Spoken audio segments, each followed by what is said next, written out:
Oddleaf? How is the wound? You notice Oddleaf wince as she rises to greet you. It's doing a lot better. When I saw it happen, I thought for sure. Well, I'm really glad You would have missed me, Rook. She smiles. Without Evewind, that's all you could have done. Instead, you put it with my crap a little longer. It still aches like you wouldn't believe, though. Oh, maybe you would. Heard you took a stabbing yourself. Guess things could have gone worse. I think you're right. How are you doing? Doing all right. Sometimes it's lonely since my husband died. I guess I'd say it's more like being alone, even surrounded by all these people. No, not like I don't have enough to worry about, though. Glad to have a let around. And you, Rook. What do you think about the caravan? Should we start kicking people out? That's a tough one. Usually I'd be the first to give you a dirty look for suggesting it. On the other hand, I got a sword in my back. Oddleaf thinks for a long moment before sighing. Don't send anyone away. Just make sure nothing happens to Alette. I'll let you get some rest. Okay, thanks. I'll take you up on that. You're welcome to keep me company. When I'm a little more awake, I mean. I'll talk to you later. Okay, Oddleaf. This is going to be an interesting conversation. Look who it is! Still not dead. How are things, Rook? I can never guess with you, Ekiel. Heard you helped drive off the traitors when Onuf attacked us. It leaves me wondering. What's your deal? Not hard to understand. Why don't you try asking instead of telling?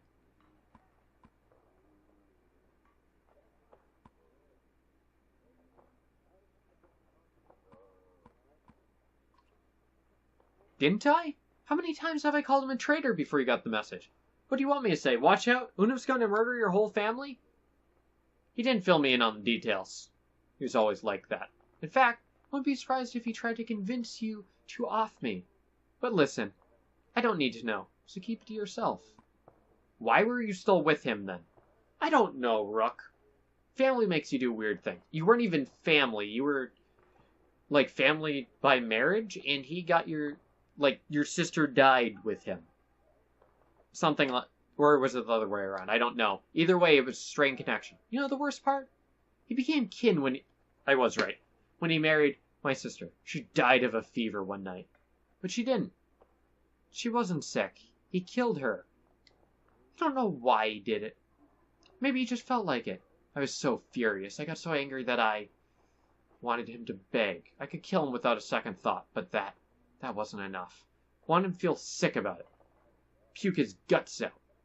Somehow that turned into, over time, never cared. I gave up. I did what he wanted. Don't know how it happened. When I attacked you in Frostnivern, guess I'll just say it wasn't my idea.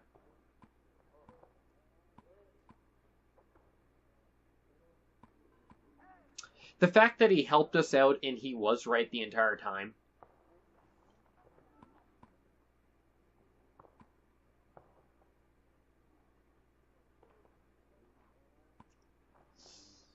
This is a weird spot. He helped us out. He proved himself. Could have killed a lot more than with my hands bound, if that's what you mean. So, Rook, don't have to be a prisoner anymore. So we're gonna let me walk around with my own axe and everything? That doesn't mean I'm not watching you. I can accept that. You're a good man. I need to get going. I need to take a piss. You're not the only busy man around here, Shake your head as Eagle steps away from the camp. That could have been a mistake, but, god damn. Alright, where are we?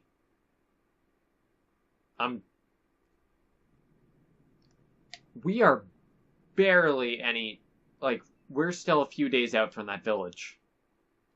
Damn. We're a few days out, and I am out of food. This sucks.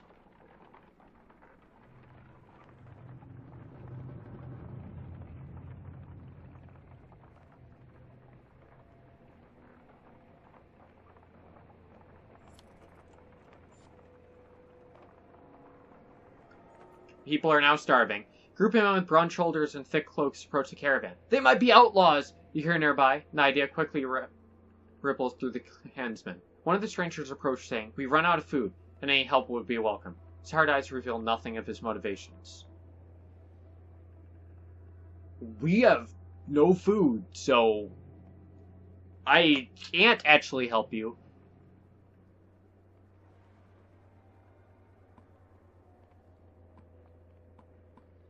It's like, we are out of food. That very much complicates this, doesn't it?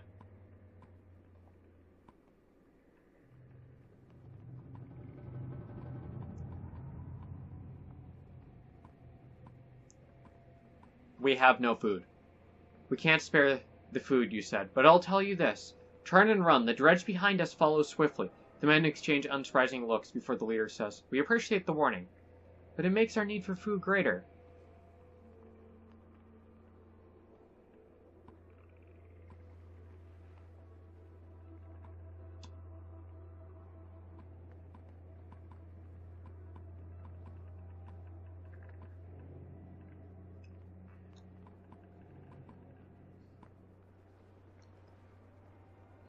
Of course. Of course. It's just like some of the last encounters we've had.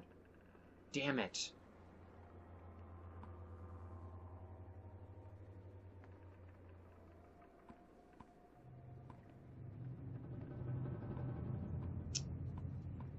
I don't have food.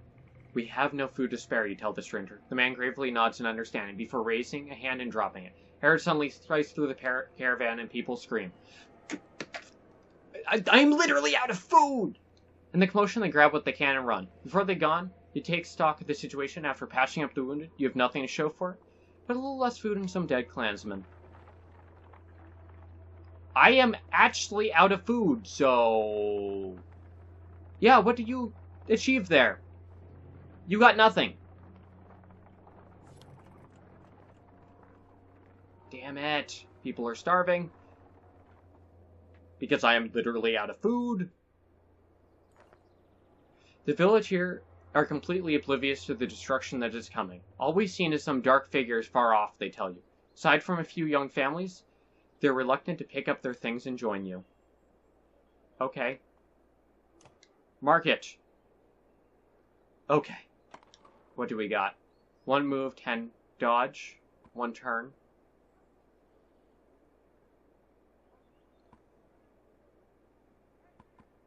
Alright.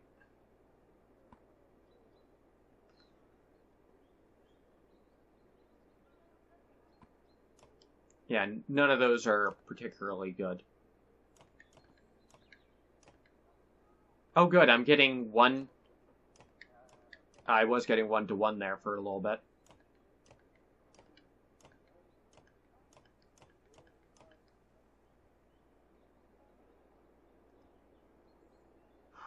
Okay, that's... There. That seems good.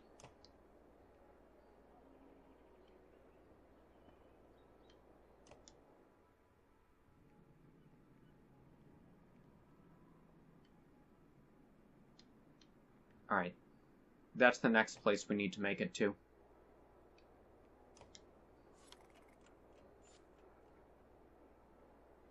Alright.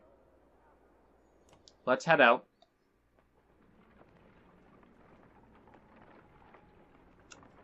Man, this is getting rough, isn't it? Long, long stretches here.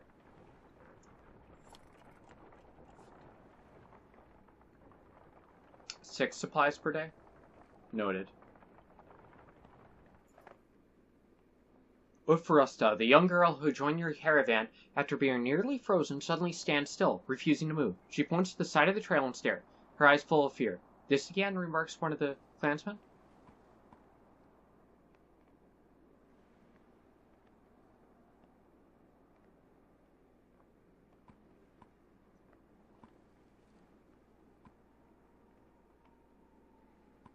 Show me. She nods and slowly draws a tent. Ija, she says, pointing to the tent, and they get off the trail. Your confusion prompts her to draw another symbol on the tent, one you've seen before on dredge armor. send some scouts. Few scouts begrudgingly head in the direction of Frosta's pointing. In a mere moment, war horns ring out, and the scouts run back with a huge contingent of dredge on their heels. She was right. They're able to get men on their... Though you're able to get men on their feet in time, the fight is brutal and over quick. You curse your luck as you count the bodies. Damn. I should have just straight up listened to her. Noted for the future.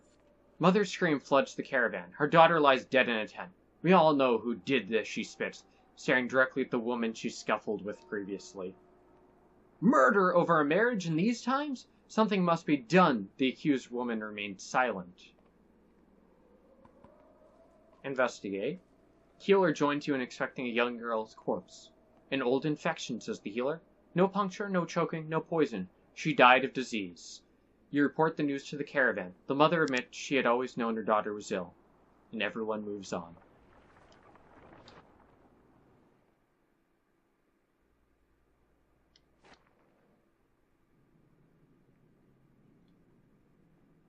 Oh, we're not even properly at the town. We just stumbled across another one. Well, that's nice.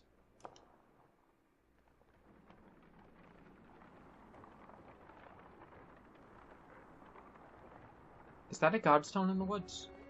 Yeah. I called it, like, moments before we got to it.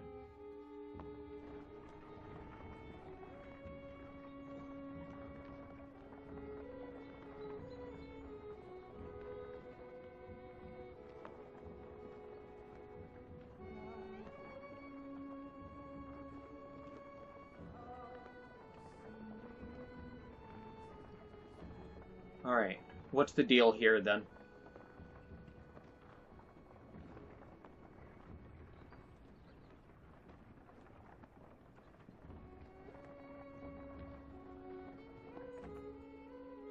The imposing godstone of Brunjov approaches. His severe visage makes it feel like he's watching you even now. The caravan spreads out, happy to be free of the confining forests and in open fields. Pagan pulls you aside to show you some red berries growing on an ash tree that looks like it was chopped down long ago. These shouldn't be growing here, he says excitedly. I haven't seen these in a long time. He and Mogan busily go about collecting the berries. In fact, in honor of Bunjer, some of the cavern crack heads of meat and wine before anyone can stop them.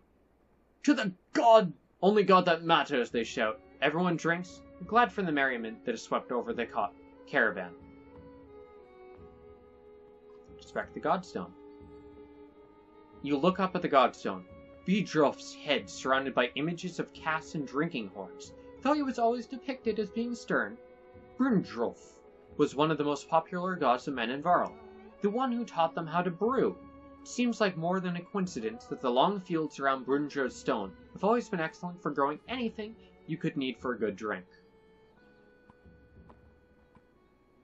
Let's collect some berries. What exactly are these, you ask Hogan? When I would travel to Beauregard with my father, sometimes he'd buy us a few of these. Hogan replies, couldn't be a luck or a fine. See her for yourself. You try one, you can feel energy returning to tired limbs. Not taking a few more would be a good or a wasted opportunity, you figure? As the hour becomes late, the caravan eventually ready to get back on the road. The day by Berger's stone is one of the few memories that hasn't been tarnished by the specter of bad fortune, you think to yourself. We got a berry. Nice.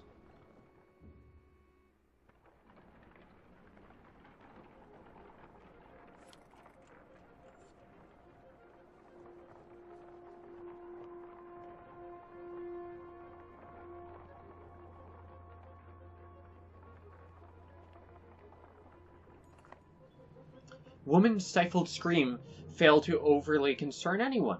It was only a matter of time before the expectant mother gave birth.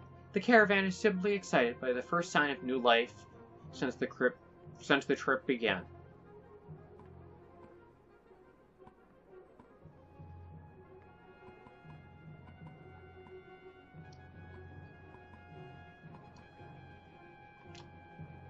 While the caravan cheers the baby's birth, you suggest offering the family a bit more food over the next few weeks.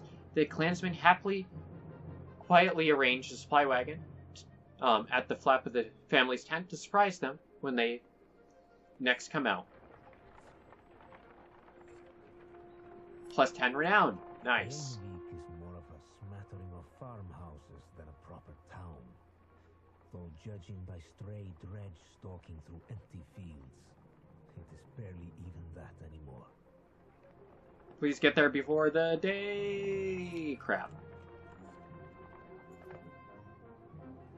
Runevik comes and goes as a long series of farmhouses, abandoned and crawling with dredge. The farmers probably already fled to Borsregard.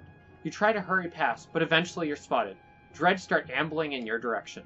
What is that? Points out Oddleaf, up near one of the longhouses. In the distance, a large person, who, seemingly covered in blood, is cursing loudly and stumbling about. He staggers into a longhouse, laughing.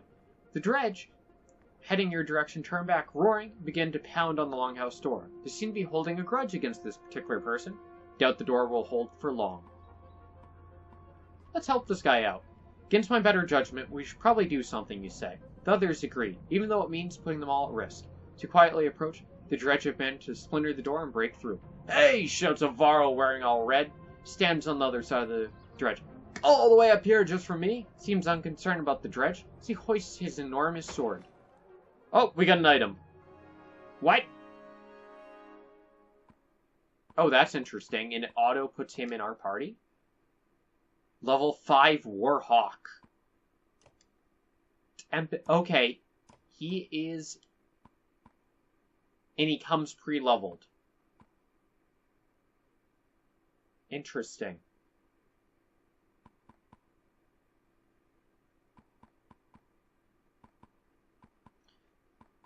Is this just a backup Gunnulf?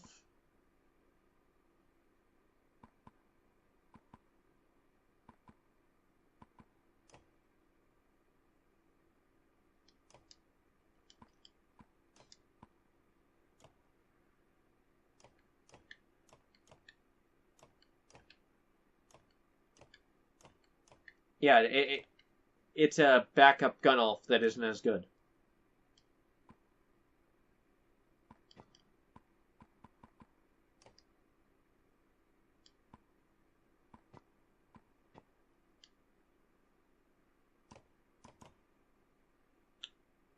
Minus aggro. Really? Plus movement. That is very strong, isn't it? Plus 2 will per rest? Really? That's a really good fit for him. Alright.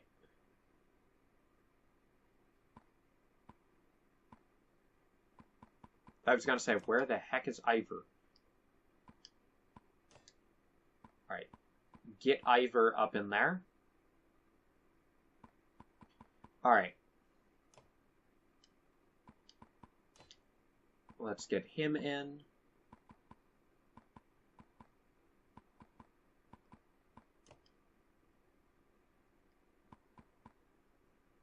Alright. Triggy.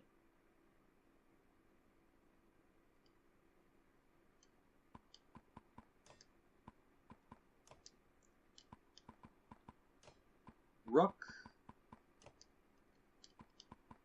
And Nid.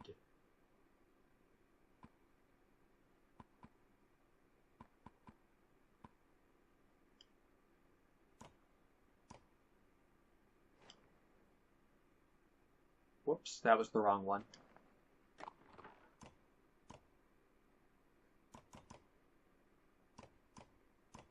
Alright.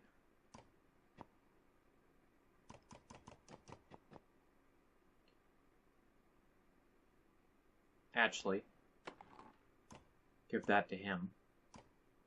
Buff him a bit.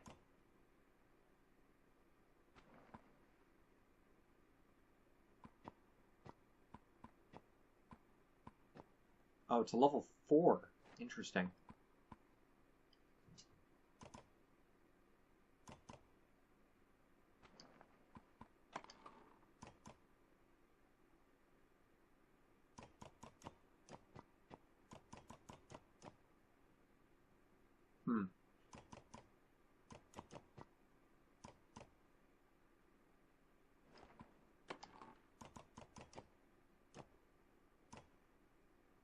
Alright. Let's see. Alright. That'll do for now, I guess. Okay.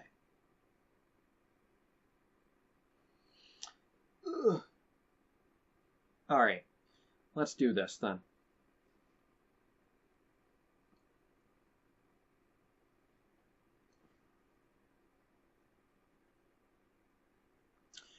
Okay, let's see what this fight's like. So it's against Dredge, for starters.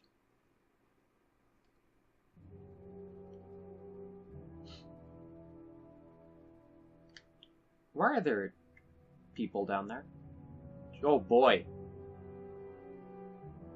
4, 6, 7? Alright. That guy is pretty strong, actually.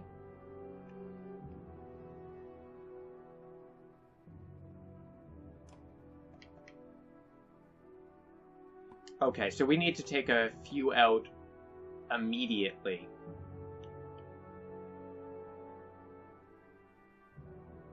Oh, Triggy's necklace? That's interesting.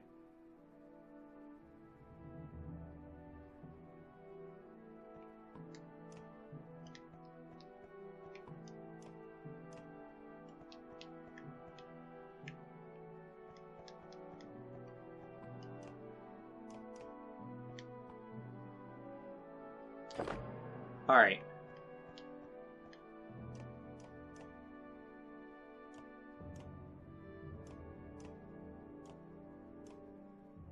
Okay, he's last.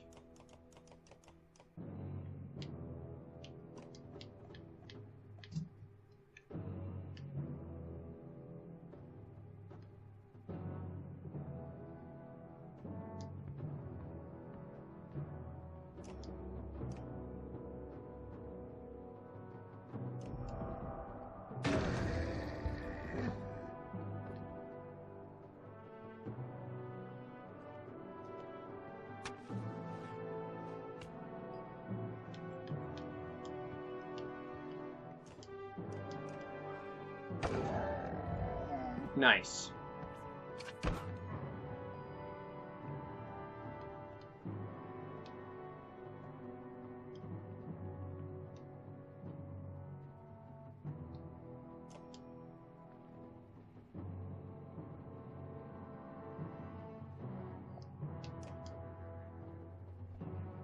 Alright, so if you're standing next to someone, it does... Understood.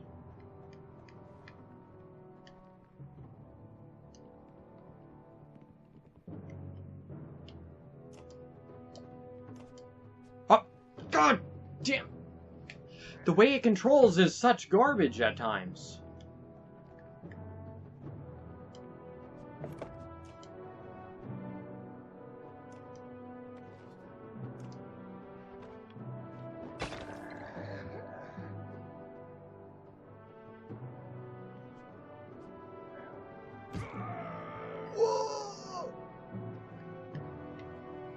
Ah, crap.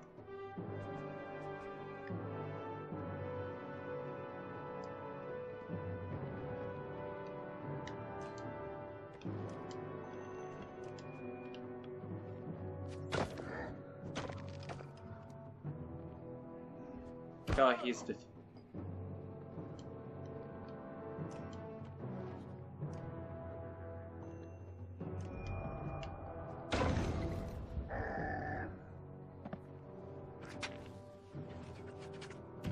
Yeah, he was done no matter what.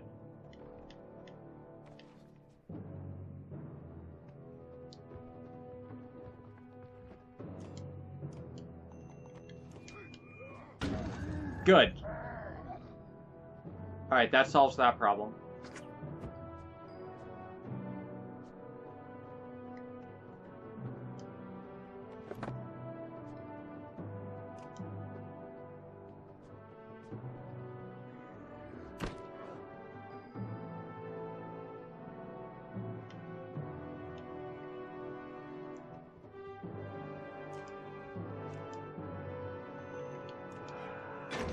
Crippled.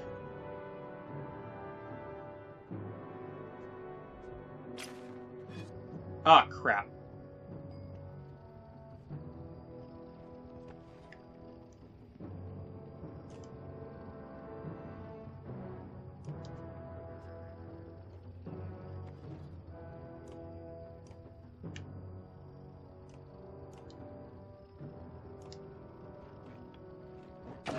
No, you don't.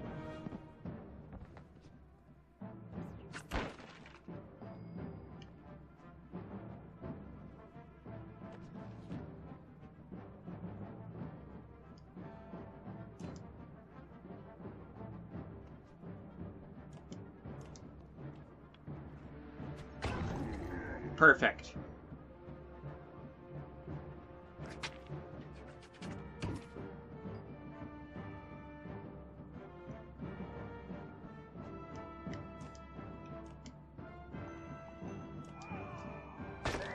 Alright.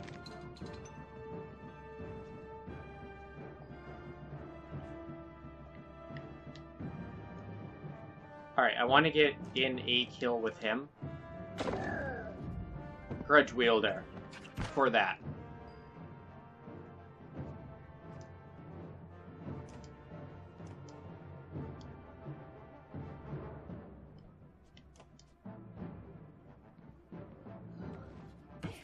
Oh, that's not great.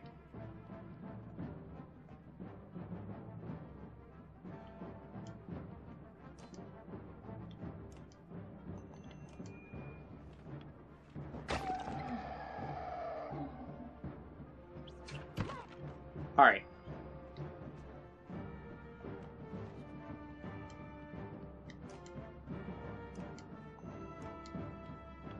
And good.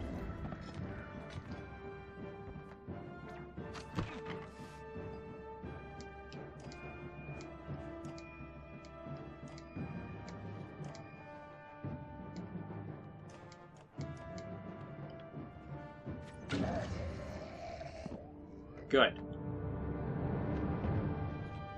Yeah, that guy was just a worse gun elf. That's for if you lost gun elf. Shh. Okay. Welcome to my mead house. Shibborn's House of Mead. Wasn't expecting a Varl this far south, or this drunk. I can see that. There are people huddled in the corners of the mead hall, looking up with unease. Who are all these... Who are you people? No, they're friends. They make this place. It's not really mine. You lured Dredge back to a room full of unarmed people? What is wrong with you? Come on! Saved everyone in here. They shared some fine drink. The best drink. Wait. I was saving you, remember that part? If you knew you'd come up here, you could have told me. What do we do with this guy? You can all join us if you want. The townspeople show you a huge stack of barrels filled with quality mead and help you haul them back to the caravan. Plus 20 supplies. 10 renown. Miss this place. Good memories. I'll take it. Got a fighter, got a bunch of supplies. Good. With some help, you gather up the casks of mead and head back to the caravan. Sibjorn and the other survivors in tow. The caravan gives the boisterous Varl large berth as you set out for Boatsregard. Alright, I want to camp temporarily here. And do some management. Yeah, Symbolyon is just a worse gun elf.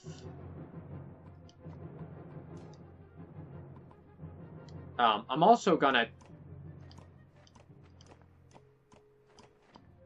do something I should have a while ago, which is take off all items just in case someone dies, so I don't lose stuff, since we found that out with Ikeel.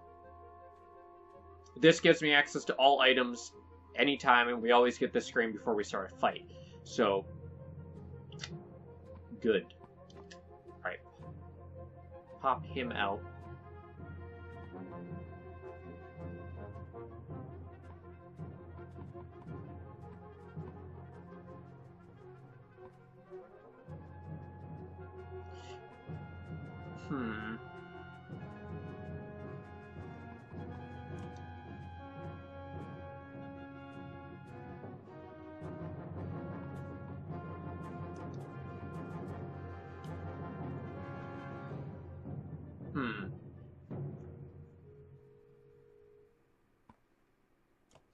Alright, what was her...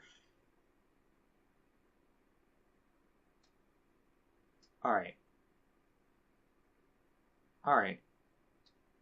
Okay, so area denial.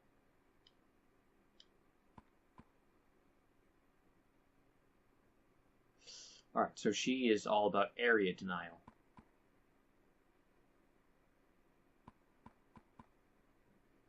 Interesting. Alright, yeah, let's go with that. 49 renown, I just realized that's quite a bit, isn't it? Alright. And where are we on the map? Is that autosave? Oh, we're still in that town, that's right.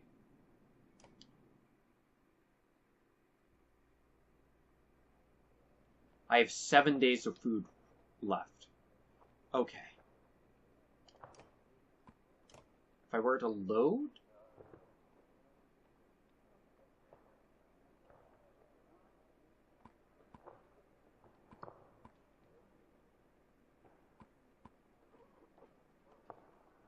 Last save.